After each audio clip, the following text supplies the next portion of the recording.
No Rest for the Weekend's coverage of the Tribeca Film Festival is sponsored by New York Women in Film and Television. NYWIFT congratulates its 15 members with films at Tribeca 2023. nywift.org. Black Magic Design, the world's highest quality products for the feature film, post and broadcast industries. blackmagicdesign.com. JMR Rentals, professional, digital, cinema and broadcast equipment rentals in Brooklyn, New York. jmrny.com. And by the Tonkawa Film Festival, celebrating short films from around the world. Submissions are open, and now use the promo code NRFTW to receive 50% off your first submission. Submit today. Visit tonkawafilmfestival.com. How does it feel to be here, finally arrived at Tribeca? It is so exciting to be here and to have the premiere. It's been over 4 years of putting the film together, and it's really evolved, and we're so proud of the film that Sav has created. Yeah. I mean, the story has morphed so much in the last four-ish to 5 years that it was like, we are just really grateful that people are even, wanting to see the story and experience it with us. So, how did you guys become involved with the picture? Like, what at stage was it when you guys hopped on board? So I was actually having lunch with Carrie, yes. and I was telling her about some of the narrative projects that I was interested in, and that I was interested in acting. She said, well, I don't have any projects for you that are narrative, but I'm working on a documentary. And I'd been a comic book collector, so when I had heard about Kevin Smith and Chasing Amy and Chasing Amy, I wanted to be a part of the project, and it's really evolved and been wonderful. And we've been so grateful for the support from Jeffrey. It's been a long journey. I met Sav at a film festival in 2017, and then, fast forward about a year later during his TED residency, and he was like, I'm making this movie about chasing Amy in Red Bank, New Jersey, and I'm from New Jersey, so it just kind of was a big kismet, and the rest is history. So, and then about in 2020, that's when we met, and we talked about it together. So, from birth to death, what was the process, kind of thing?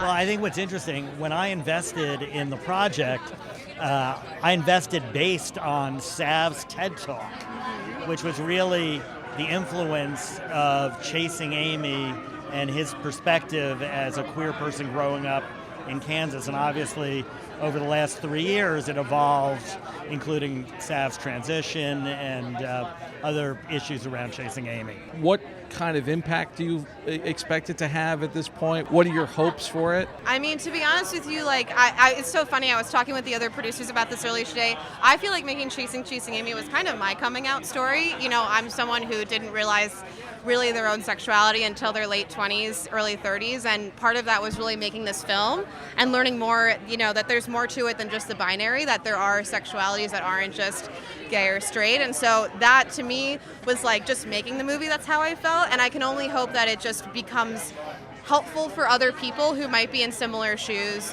who watch the movie. That's what it means to me personally.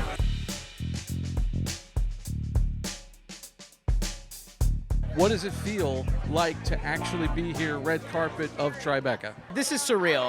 Not in a million years did I imagine all of this. I didn't know, I had no idea what to expect, so I'm just really stoked to be here to share the movie with people. For you, what are you expecting tonight?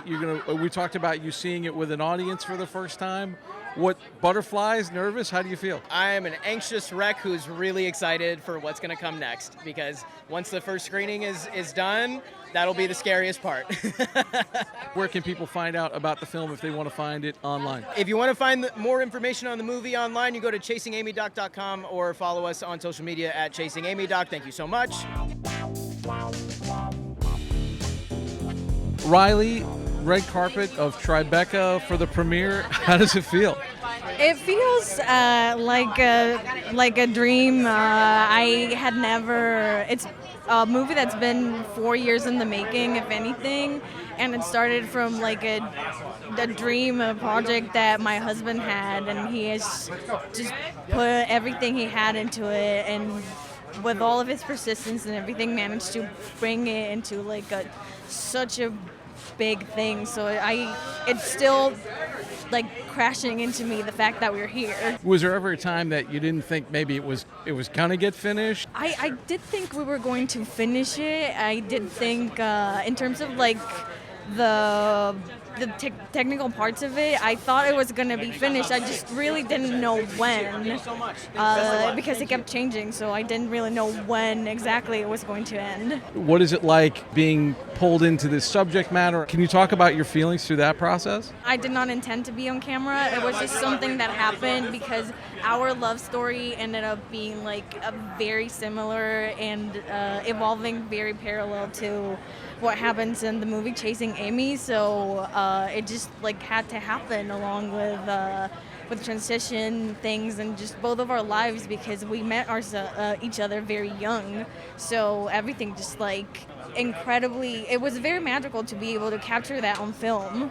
What do you hope the impact will be for the audience tonight? Well, very personally, I just hope that this movie can let people know that there is just like no one definition of love, that you make your own definition of what love is, and it doesn't matter if people want to define it one way or another. Like, you love somebody in the way that you can and you want, and you do what works for you and your partner, and nothing else matters.